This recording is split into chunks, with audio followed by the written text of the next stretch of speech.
अस्सलाम वालेकुम, this is Ashfaq from things about tech. दोस्तों, आजकल जितने भी मिड रेंज और हाई एंड स्मार्टफोन लॉन्च हो रहे हैं उन सब में से 3.5 mm का जैक ऑलमोस्ट खत्म हो गया है।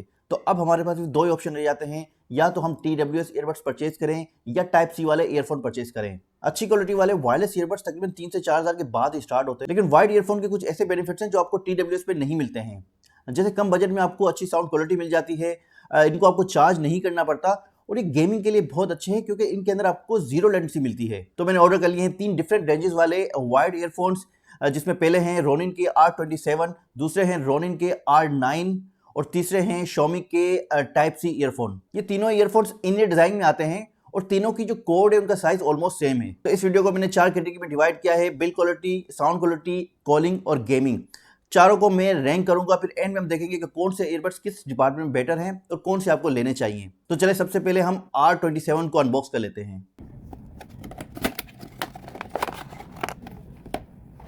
बॉक्स के अंदर हमें 2 पेयर एक्स्ट्रा ईयर टिप्स मिल जाते हैं और ईयरफोन मिल जाते हैं।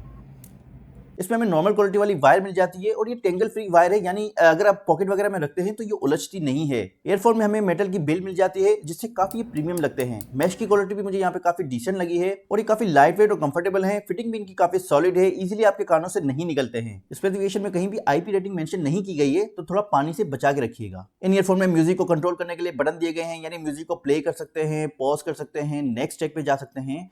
और इसके अलावा इनमें वॉल्यूम को कंट्रोल करने के लिए भी बटन मिल जाते हैं, यानी वॉल्यूम को इंक्रीज कर सकते हैं, डिक्रीज भी कर सकते हैं। इसके अलावा आप कॉल को कंट्रोल कर सकते हैं, कॉल को रिसीव कर सकते हैं और कॉल को एंड भी कर सकते हैं। अगर साउंड क्वालिटी की बात करें तो 10 mm के डाइवर्स मिल जाते हैं। वॉल्यूम इन ईयरफोन्स का काफ़ी लाउड है, आप 80% से ज़्यादा पे वॉल्यूम यूज़ नहीं कर सकते हैं। इसके अलावा अगर 100% करते हैं तो जो इनका साउंड होता है वो डिस्टॉर्ट होता है। इसके अलावा जो इसके अंदर बेस है वो काफ़ी टाइट है, और जो वोकल्स और ट्रिबल्स होते हैं उन पे ज़्यादा एम्फसाइज किया गया है, यानी जो बेस होती है और जो इंस्ट्रूमेंट्स होते हैं उन पे जो फोकस होता है वो काफ़ी कम हो जाता है। इसके अलावा उनको ज़्यादा देर सुनने पे आपके कानों में पेन स्टार्ट हो जाता है। तो मुझे इनकी जो साउंड क्वालिटी है वो काफ़ी एवरेज लगी है। इसके अलावा अगर साउंड लीकेज की बात करें तो अगर आप 70% से ज़्यादा वॉल्यूम पे इनको यूज़ करते हैं तो जो 5% वॉल्यूम होता है वो बाहर लीक होता है। ये indoor call recording Ronin R27 से हो रही है। तो इस तरह की कॉल करके आपको मिलने वाली है हेलो टेस्टिंग 1 2 3, हेलो टेस्टिंग 1 2 3।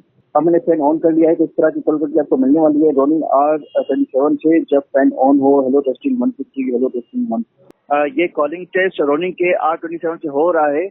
तो इस तरह की कॉल करके आपको मिलने वाली आउटडोर में हेलो टेस्टिंग 1 2 3, हेलो टेस्टिंग 1 2 3। मुझे इन ईयरफोन्स की कॉल क्वालिटी काफी सॉलिड लगी है, तो आप इन ईयरफोन्स को कॉलिंग के लिए कंसीडर कर सकते हैं। चलिए अब गेमिंग पे बात कर लेते हैं। जो वाइड ईयरफोन होते हैं उनकी लेटेंसी ऑलमोस्ट जीरो होती है, लेकिन जब मैंने इनकी गेमिंग टेस्ट किया था तो जो फुट स्टेप्स वगैरह थे वो मुझे क्लियरली पता नहीं चल रहा था कि एनिमी कहाँ से आ रहा है, लेफ्ट से आ रहा है, राइट से आ रहा है या सामने से आ रहा है। तो गेमिंग की परफॉर्मेंस मुझे इसकी कुछ खास नहीं लगी है। तो मैं रोनिन 27 की बिल्ड क्वालिटी को 8 आउट ऑफ 10 रेट करूंगा, साउंड क्वालिटी को 6 आउट ऑफ 10 रेट करूंगा, कॉल क्वालिटी को 8 आउट ऑफ 10 रेट करूंगा और गेमिंग को यहाँ पे मैं 7 आउट ऑफ 10 रेट करूंगा। जो दूसरे ईयरफोन है वो रोनिन के R9 है। ये मैंने 1295 के परचेज किए हैं।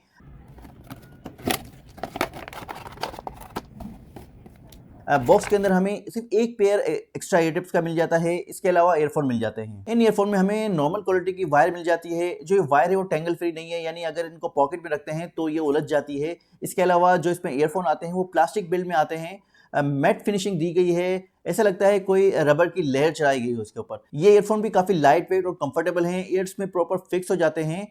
इसके अलावा ये IP रेटिंग के साथ नहीं आते हैं, तो पानी वगैरह से थोड़ा सा इसको बचा के रखिएगा। इन ईयरबड्स में भी म्यूजिक को कंट्रोल करने के लिए बटन मिल जाता है, जिससे आप म्यूजिक को प्ले कर सकते हैं, पॉज कर सकते हैं, नेक्स्ट ट्रैक पे जा सकते हैं। लेकिन इसमें आपको वॉल्यूम रोकर नहीं मिलते हैं, यानी आप वॉल्यूम को इसमें कंट्रोल नहीं कर सकते हैं। इसके अलावा आप कॉल को आंसर कर सकते हैं, कॉल को एंड भी कर सकते हैं। अगर साउंड क्वालिटी की बात करें तो इन ईयरबड्स में हमें 10 mm के डाइवर्स मिल जाते हैं। इनका जो वॉल्यूम है वो R27 से 10% ज़्यादा है।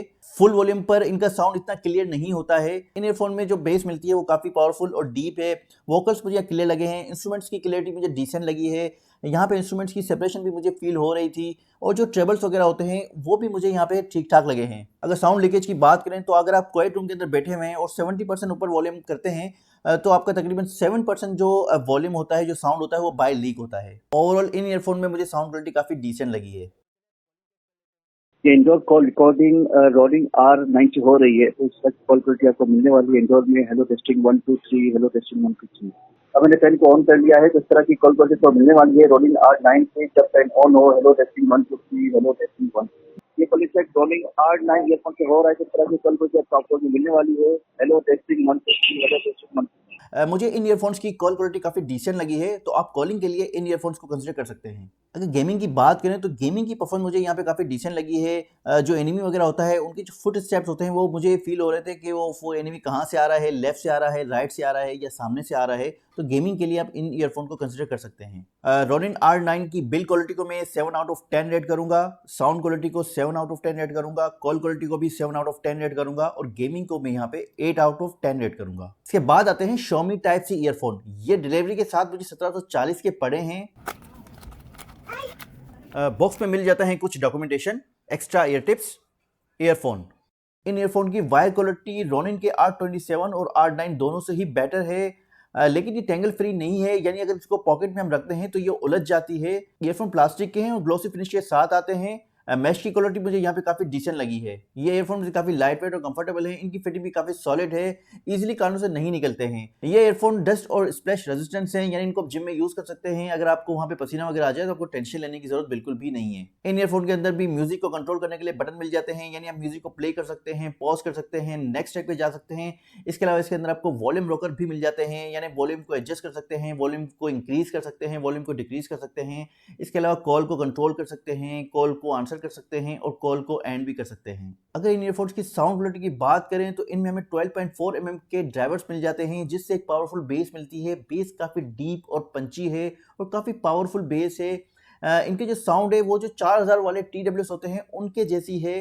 वोकल्स भी मुझे यहाँ पे काफ़ी क्लियर लगे हैं। मैन और वुमेन दोनों की वोकल्स मुझे यहाँ पे काफ़ी क्लियर लगे हैं। इंस्ट्रूमेंट्स भी क्लियर लगे हैं। इंस्ट्रूमेंट्स की जो सेपरेशन होती है वो भी मुझे यहाँ पे ठीक ठाक लगी है। इसके अलावा जो इसके ट्रेबल्स होते हैं वो भी मुझे काफ़ी क्रिस्प लगे हैं। इनका जो साउंड है वो काफ़ी सॉफ्ट है, कानों में जो है वो पेन नहीं करता है, हार्श फील नहीं होता है। तो इनको आप लॉन्ग सेशंस के लिए भी यूज़ कर सकते हैं। अगर साउंड लोकेज की बात करें तो अगर 100% वॉल्यूम पर इनको यूज़ करते हैं तो तकरीबन 10% जो इनका साउंड होता है वो बाय लीक होता है। ओवरऑल मुझे इन ईयरफोन्स की साउंड क्वालिटी काफ़ी सॉलिड लगी है। ये indoor call recording Xiaomi type C earphone से हो रही है, तो इस तरह की कॉल क्वालिटी आपको मिलने वाली है हेलो टेस्टिंग 1 2 3, हेलो टेस्टिंग 1 2 3। अब मैंने पेन को ऑन कर लिया है, तो इस तरह की कॉल करके मिलने वाली है Xiaomi ईयरफोन टाइप सी से। इंडोर में जब पेन ऑन हो, हेलो टेस्टिंग 1 2 3, हेलो टेस्टिंग 1 2 3। ये call Xiaomi type C earphone से हो रहा है, तो इस तरह की कॉल करके आपको आउटडोर में मिलने वाली है हेलो टेस्टिंग 1 2 3, हेलो टेस्टिंग 1 2 3।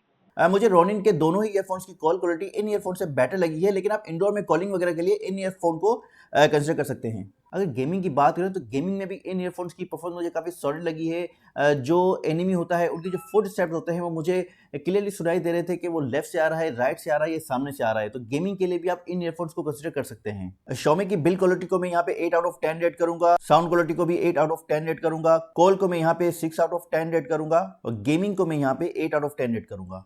चलिए वीडियो को कंक्लूड कर लेते हैं। ये फाइनल चार्ट है जो निकल के आया है। होपफुली आपको आइडिया हो गया होगा कि कौन से एयरबड्स आपको लेने चाहिए। चलिए पे वीडियो को एंड करते हैं। होपफुली वीडियो आपको पसंद आई होगी। अगर आपको वीडियो पसंद आई है तो लाइक कर दें। अगर चैनल पे नए हैं या अभी तक सब्सक्राइब नहीं किया है तो चैनल को सब्सक्राइब कर दें, क्योंकि इस तरह का कंटेंट मैं आपके लिए लेके आता रहूँगा। मुझे इजाज़त दें। अल्लाह हाफिज़।